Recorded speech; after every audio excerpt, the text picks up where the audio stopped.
ಆಮೇಲೆ ರಮೇಶ್ ಅವರು 9 ಮುದ್ದೆಗಳನ್ನ ತಿಂದು ಅವರು ದ್ವಿತೀಯವಾಗಿ ಕುರಿನ ಪಡೆದಿದ್ದಾರೆ. ಮತ್ತೊಬ್ಬರು ಮಹಿಳೆಯಲ್ಲಿ ಸೌಮ್ಯ ಅಂತ ಹೇಳ್ಬಿಟ್ಟು ವೈಟ್ ಫೀಲ್ಡು ಅವರು ಮಿಕ್ಸರ್ ಇದು ಟಿವಿನ ಪ್ರಥಮವಾಗಿ ಗೆದ್ದಿದ್ದಾರೆ. ಅವರು 10 ಮುದ್ದೆ ತಿಂದಿದ್ದಾರೆ. ಚಂದ್ರಕಲಾ ಅವರು 9 ಮುದ್ದೆ ತಿಂದು ಸೆಕೆಂಡ್ ಪ್ರೈಸ್ ಗೆದ್ದಿದ್ದಾರೆ. ಆಮೇಲೆ ಈ ರಾಜ್ಯೋತ್ಸವದಲ್ಲಿ ಪ್ರತಿ ವರ್ಷವೂ ಕೂಡ ಈ ಥರ ನಡೀತಾ ಇರುತ್ತೆ. ಈ ಕಾರ್ತಿಕ್ ಸೋಮವಾರ ಅದೆಲ್ಲ ಆಗಿರೋ ಪಾರ್ಟಿಸಿಪೇಟ್ ಸ್ವಲ್ಪ ಕಡಿಮೆ ಇದ್ದು ಮುಂದಿನ ದಿನಗಳಲ್ಲಿ ಮತ್ತಷ್ಟು ಒಂದು ಒಳ್ಳೆ ದಿನಾಂಕ ನೋಡಿಕೊಂಡು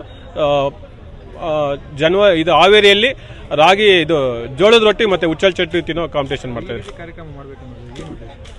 ಸರ್. ಎಲ್ಲರೂ ಕೂಡ ಆರ್ಕೆಸ್ಟ್ರಾ ಮಾಡೋದು, ರಾಜ್ಯೋತ್ಸವದ ಟೈಮಲ್ಲಿ ಬೇರೆ ತೀರ ರ್ಯಾಲಿ ಮಾಡೋದು ಅದೆಲ್ಲ ಮಾಡ್ತಾರೆ. ಬಟ್ ನನ್ನ ಉದ್ದೇಶ ಏನಂದರೆ ನಮ್ಮ ದೇಸಿ ಮತ್ತು ಹಿರಿಯರ ಸಂಸ್ಕೃತಿ ಏನು ಕ್ರೀಡಾ ಇದಿತ್ತೋ ಅದನ್ನು ನಡೆಸ್ಕೊಂಡು ಹೋಗಬೇಕು. ಮತ್ತು ವಿಶೇಷವಾಗಿ ಕೆಲವೊಂದು ಹಸಿದ ಹೊಟ್ಟೆಗಳಿಗೆ ಈ ಮೂಲಕ ಆದರೂ ನಾವು ಅವರ ಜೊತೆಲಿ ನಿಲ್ಕೋಬೇಕು ಅನ್ನೋದು ನನ್ನ ನಿಲುವಾಗಿತ್ತು.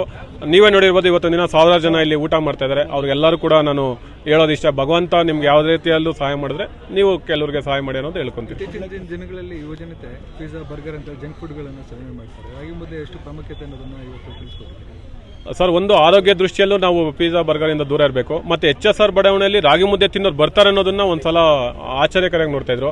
ಬಟ್ ಇವತ್ತು ಇವ್ರು ನೋಡಿರ್ಬೋದು ಎಷ್ಟು ಜನ ನಮ್ಮ ಲೋಕಲ್ ಲೈಟ್ಸ್ ಬಂದು ರಾಗಿ ಮುದ್ದೆ ತಿಂದಿದ್ದಾರೆ. ಈ ಜಂಕ್ ಫುಡ್ಗಳಿಂದ ದೂರ ಇರೋಣ. ಇವತ್ತು ನೋಡಿ, ನನಗೆ 40 ವರ್ಷ ಆಗಿದ್ರೆ ನಾವು ಯಾಕೆ ಈ ಥರ ಇದ್ದೀರಾ ಅಂದರೆ ಮನೇಲಿ ತಿನ್ನುವಂಥ ಫುಡ್ಡು. ನಾವು ಇವತ್ತು ದಿನ ಪಿಜ್ಜಾ ಬರ್ಗರ್ ತಿನ್ಕೊಂಡು ಹೋಗಿದ್ರೆ ಆರೋಗ್ಯ ಈ ಮಟ್ಟದಲ್ಲಿ ಇರ್ತಾ ಇದ್ದಿಲ್ಲ.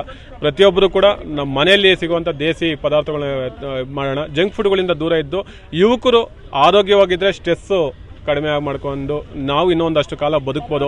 ಈಗ ನಮ್ಮಲ್ಲಿ ಅಜ್ಜಿ ತಾತಗಳೆಲ್ಲ ಎಷ್ಟು ದಿನ ಬದುಕಿದ್ರು, ಅದನ್ನು ನಾವು ರೀಚ್ ಆಗೋಕ್ಕೂ ಆಗಲ್ಲ.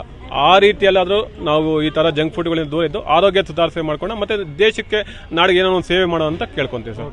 ಧನ್ಯವಾದಗಳು.